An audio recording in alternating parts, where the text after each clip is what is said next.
Welcome to Learn by the Experts, presented to you by the Women Business Owners Alliance of Pioneer Valley. The WBOA is made up of over 100 entrepreneurs. And today we have two of our members here with us who are going to share their tips and expertise and their knowledge with you. So sit back, relax, and enjoy. And my name is Susan Allen from Susan Allen Financial, and my co-host is... I'm Freda Brown from Divorce Financial Services, and today we have with us Jenny Sumi of Sumi Design Studio and Amy Wolf from Amy Wolf Color Consulting. And I am going to ask you, wonderful ladies, what is all this trending? Everything I hear is the trend this year is this, and we have to have this color. What are they talking about, and how important is that to me? It's not. It's not! But all the magazines tell me this is the trend. Well, if you're going to use a trend color, it should be as an accent or something that you bring in. Don't paint your house that color. Don't paint any of your interiors that color. Don't. It's like a short-term relationship. Don't commit. Don't commit. Okay. It's like skinny jeans or bell bottoms or platform shoes. Just don't do it. And I think really what's driving a lot of this trend conversation is the marketing push. That obviously with, in all markets, we want something new, we want something fresh, and clearly manufacturers and design companies, paint companies, they want to sell more product. And so we've kind of gotten into this continuous relationship where, the color marketing people push the trend colors and the manufacturers, thrive on new stuff, and then they feed that information out to consumers, and consumers really feel compelled to use that information as something reliable, something trustworthy. So I have issues with the trends. It's the question I get asked more often than anything else in my business. And trends can really be a trap. Mm-hmm. So let's just get this on the table. What are the color trends for this season? Are there color trends for this season that there is a push that you're seeing, like you said in the magazines? We're about to flip to a new year. Okay. The color for the past year was Radiant Orchid, which looks about something like this. Okay. This color should never go on your wall. Right. I don't That would even be know if it challenging. should go on your body in a color, Okay. clothing.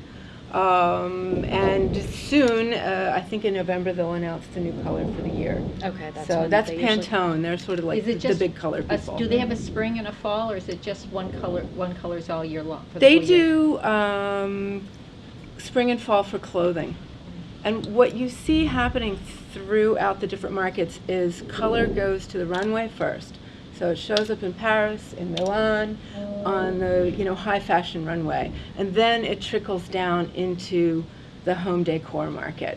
So the colors we see in Paris this year, we'll see in Target in 2 years. Okay, that makes So, sense. yeah. And what about, I've always heard colors and mood and kind of creating a mood in your huge. room. Yeah, it's huge. So what colors should we think about, like, let's say for the kitchen? Or right now I'm redoing a mud room. What, dark? One of my things I always say to my clients is decorate in the color of dirt. Okay. And nowhere is that more important than in a mud room. Right, But anyway, right. you want to talk about kitchens?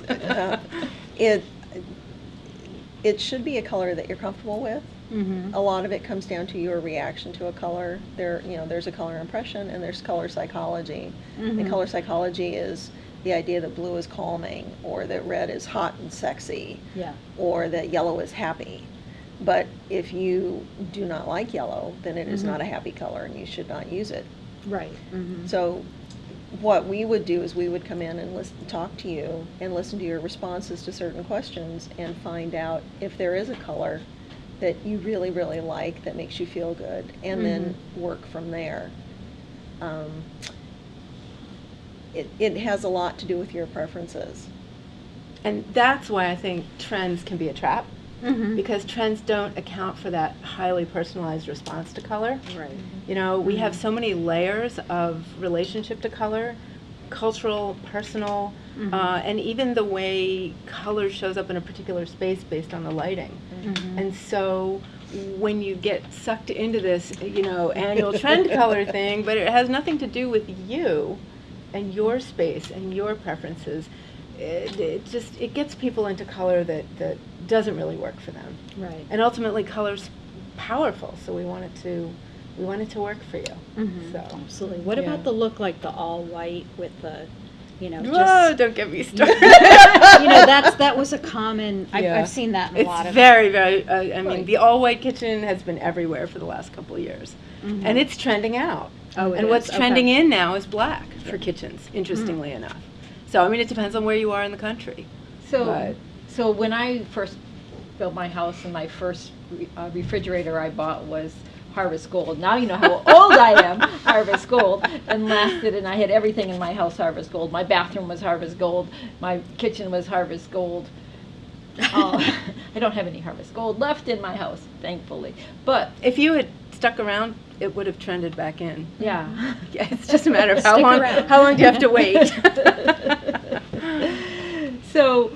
So how do we avoid those things? We see, I really kind of liked my Harvest Gold refrigerator at the time, but I'm going through the stores and I see just the stainless steel or the black or the white, and to me, I would rather see a cream than a black or a white. But I'm not seeing cream in the markets No, anymore. they've almost stopped making what's called bisque. Hmm. That is almost unavailable, which is unfortunate because it's easy on the eye. Mhm. It goes well with a lot of things, but it's trended out, There's a So- new one called Slate.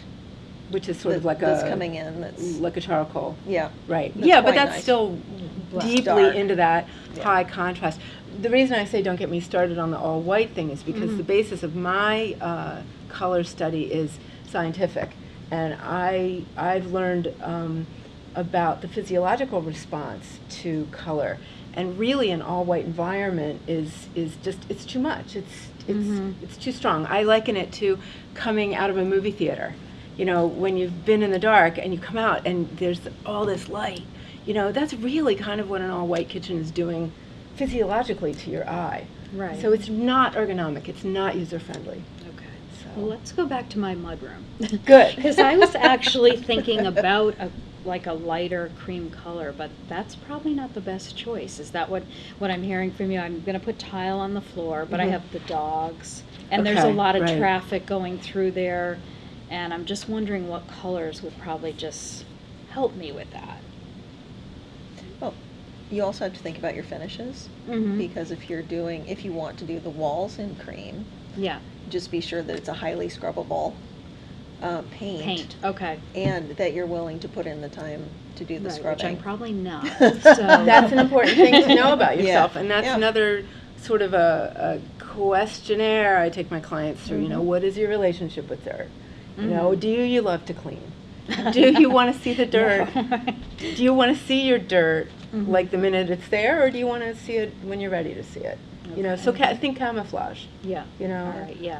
so The So camouflage. is that Dark- like the dark multicolors? Yes. Dark floor. yeah, and I suggest people when they're picking flooring to Mhm. get sort of a modelly looking, you know, kind of a stone analog, Yep. and make sure that there's some warm color in it and some cool color in it, Right. mixed, because it'll give you more flexibility with your wall color.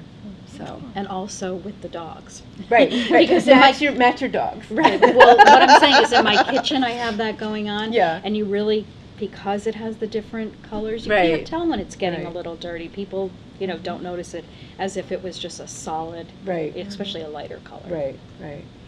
Now, what about house colors? Are there any rules to that as far as what you want to paint your house? Exteriors? Yes, exteriors is what I'm talking Wow. about. And are there any that don't react well with sun, or did all the paint's pretty much the same? Oh no, there's definitely what's called fugitive pigments. Red is one of them, and I'm sad to say I have a red front door. It's got a western exposure, and I have to repaint it every year. Okay. So even top quality paint, it doesn't stay. It doesn't stay. And so I Okay. think what's important is to think about over the lifetime of the paint job, how is that exterior color going to change? Mhm. So you paint your house red, in 5 years of fading, what are you going to get? Right, Pink, that's true. you know? Pink, okay. Going from a dark gray to a paler gray, going from a dark blue to a lighter blue, maybe that's okay. But if you started with a red house, you sure don't want to end up with a pink house. That's true, that's absolutely true. So- And you don't want to let your kids choose your color of your house. There's a house in That's right. There's a house in our town that has it's purple and pink, Mhm. and it was because the daughter, who was 5 years old, chose the color of the Wow. house. Okay. I'm not always even on board with kids choosing colors for their own rooms. I like to give them a range of choices, but Mhm. a range of choices that are pre-selected by me and Mom. But, you know, every family is different. So, So what about if you're doing your whole house over and you're painting? Should all the rooms kind of blend together so that it's a uniform, or can you have a room that's a brighter for different, like your living room brighter, and not have it look like it's all part of the same house, just be totally different? Well, you could, there are a couple schools of thought.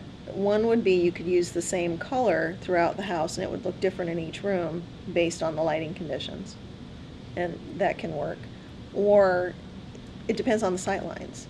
So if you can see this room from this room, there should be some sort of connecting color or some sort of flow to it, as opposed to, ooh, look, there's the red room, and that's all you see. I think there's a balance, you know, between what we're looking to do is create enough variety and interest as you move from room to room without having so much variety that you feel like you're moving around Disney World. Okay, we're in Frontierland now, and oh, it's Spaceland, you know. You want to feel like you're in the same house, I think. I mean, that, to me, that's the goal, is to have a sense of cohesiveness. And yet, you know, again, I think it comes down to personal preference, too. If you have a wildly stressful job and you want to come home, and you need serenity, then yes, painting all one color could be the answer to that level of serenity. You know, if you're the kind of person who thrives on visual stuff like we do, you know, maybe there's a higher threshold for variety. So maybe there's more room to be, you know, have color change from room to room. So. And that comes back to client preference. That's why it's so Right. important to sit down with, not necessarily everybody in the family, but sit down with the major decision maker Mhm. and work through, you know, this is what I need. These, you know, these are colors that I've liked, and, you know, let's move forward from here. But there's a lot of input that goes into it before you make any of the choices. And I think what people are most afraid of is going too far. Yep. And so what they do is they make choices from a very conservative place. And they pull back, and they don't really maximize the opportunity.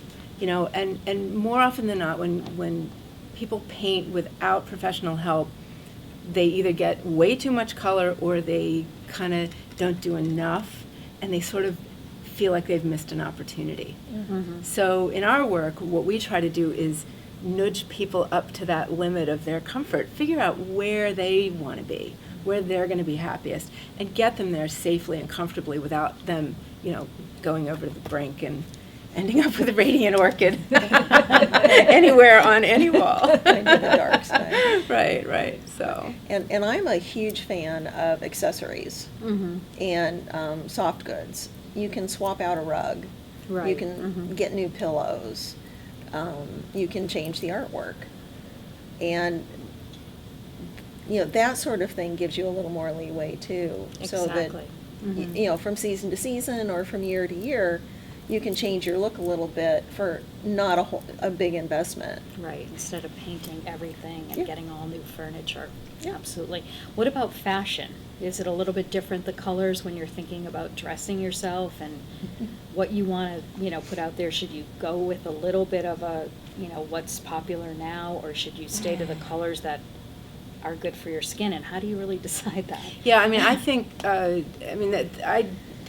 that's the second most often question I get asked is, what color should I wear? Does this Right. look good on me? I'm like, no, I do walls.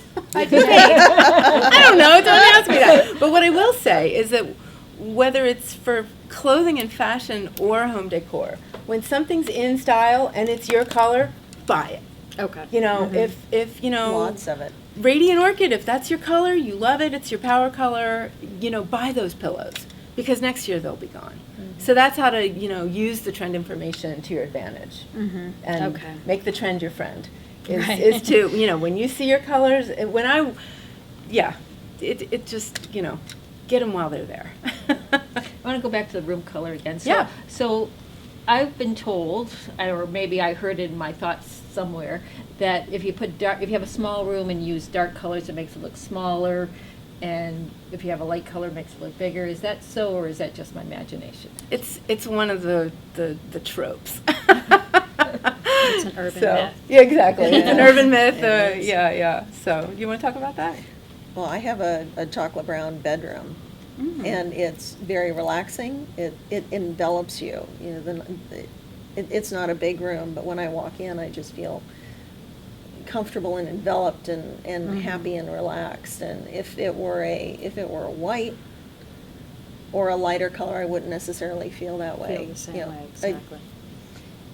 It's cozy, and one of the tricks is if you paint the whole room, including the ceiling, the same color, it really feels enveloping. Wow, A okay. great example is if you've ever been to the Dover Tea House, their Mhm. bathroom is, and the ceiling and the walls, everything's all the same color. It's wonderful.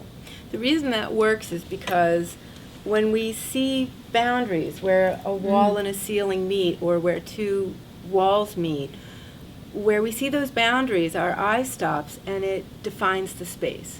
And Okay. so it sends a message to our brain about, you know, how large is this room, you know, and obviously this is all going on a deep level, but we take in this information and process size of room. So imagine a light colored room. You can see all the corners of the room. You can see where the space is delineated. Whereas if you wrap a room like that bedroom in chocolate, those boundaries recede. The edges basically kind of almost disappear into the dark. And so it kind of goes exactly the opposite of what we're taught to believe. I think the other myth is paint a dark room a light color and paint because if you have this little dark room and you paint it a dark color, it's just going to be too dark. No light. Exactly. No natural light. So paint it a light color. But really, in the absence of light, color just dies because color is light. Color's reflective light. So what happens is, you put white on a wall in a room that gets no natural light, and it's just sad and gray and shadowy. So I think for those dark rooms, just load them up with rich, saturated color, and it takes on a life of its own, whereas otherwise the white would just be dreary and depressing. Very clinical. So, yeah. Lots of color myths out there. Yes, I guess there are. Now, what about like prints or different colors together? Do you see that much, or are most, should rooms always be just one color? Have you seen people doing stripes or one wall in one room a little lighter or darker? Is that something you've seen before? Oh, yeah. Okay. All sorts. You're not stuck with just flat walls. Right. Okay. You can use paintable wallpaper Okay. for texture. You can stripe it. You can do paisley stencils. You can do anything, and mixing colors is great. It doesn't have to all be. Right. Okay. I mean, that's So another myth. Yeah, that it all has to be the exact same color. All right. Okay. And That's I what see I was accent wondering. walls coming back. Yes. Accent walls are trending back in. Wallpaper is trending back in. And wallpaper is a great place to use, kind of like an accent wall thing, to use wallpaper on that, behind a headboard, Okay. things like that. I used that paintable wallpaper in a bathroom where the walls were such a mess Yeah. and needed such care that the homeowner was not willing to invest in that because the house was about to be listed. And we couldn't really find wallpaper that worked color-wise because there's a limited range. I mean, the wallpaper stocks are growing. We're getting more interesting colors. This was a while back. But we put that up, and then we had, thousands and thousands of colors to choose from, by using this textured paintable wallpaper. I think it's a product people don't know about. I never heard of It's that. Exactly. Yeah. No, It's it's wonderful. It's fabulous. So it's really good for an old house where you want to cover Yep, like a exactly. bad wall and. hmm If you've got bad plaster, But, it's yeah, plaster. fabulous. Or if somebody did a really bad job putting up the last wallpaper, and when it comes down, it brings half the wall board with it. That's dear. that was Okay. that was Yeah. the situation I used it in. So Okay. And anyway. you should, if you have wallpaper, you should always take it down before you put new wallpaper. Yes. Yeah. Although I've worked with a very fine painter in town who has actually done a prep sanding and painting over wallpaper in a house where it just wasn't coming down. And we would have had to take out the wallboard and redo it. Ugh. So it can be done. It's not ideal. Yeah, Ideally, my mother used to wallpaper over wallpaper over I know. wallpaper Oh, over I know. wallpaper. I had 4 or 5 layers in my childhood Yeah. bedroom growing up. I think the kicker is you have to put wallpaper up properly. You know, it needs to be hung with the right materials. Going up to make sure it comes down properly. So, anyway. There's also Okay. peel and stick now. Oh, right. That's which is- true. Which is interesting. Well, and that's good for a trends. A good trend or temporary. Right. If you are going to list your house and you want to do something interesting, you don't want to invest in doing the anaglypta and getting it hung properly. There are a whole range now of peel and stick wallpapers. I should do that wow. for my daughter's Okay. college dorm. Yes. She would love that. She's in one of those dark gray sad rooms with, where you can't do anything. So, Hmm. Yeah, the peel and stick would be great. yeah. Now, before someone lists their house, are there any color things they should think about that makes it more enticing for prospective buyers to come in and see? Well, going back to exteriors, if you listen to realtors, Yes. Mm-hmm. yellow is one of the top colors. Oh, really? For an For an outside exterior. Really? One of the I top would have never selling. known that. Selling colors, I don't know why. But first of all, you should consider getting a stager Okay. because you need to clear everything out of your house. Mm, And a fresh paint job is never a bad idea. right, it can't hurt. But it needs to be fairly neutral, probably more neutral than I would do for myself. Mm-hmm. But you wouldn't want a white. No, No no, white, definitely no no white, white. no No all beige. white. I mean, No. I think there are a lot of realtors who in the past have felt that just beiging out the whole house is the right thing to do. No. I hold a different opinion. I think that when you're selling a house, when you're selling anything, you want to have a strong emotional response in your buyer. Mm-hmm. And I don't know anybody who's ever walked into a room and said, I've always wanted a beige room. I just don't think it happens. So my belief personally is that we don't beige everything out. That Mhm. well-chosen color that's, subtle, but has some, what I consider emotional content, some beauty to it. Mhm. Talking about white kitchens, I mean, white kitchen cabinets, it's something that a lot of people love. I hear it all the time, I've always wanted a white kitchen.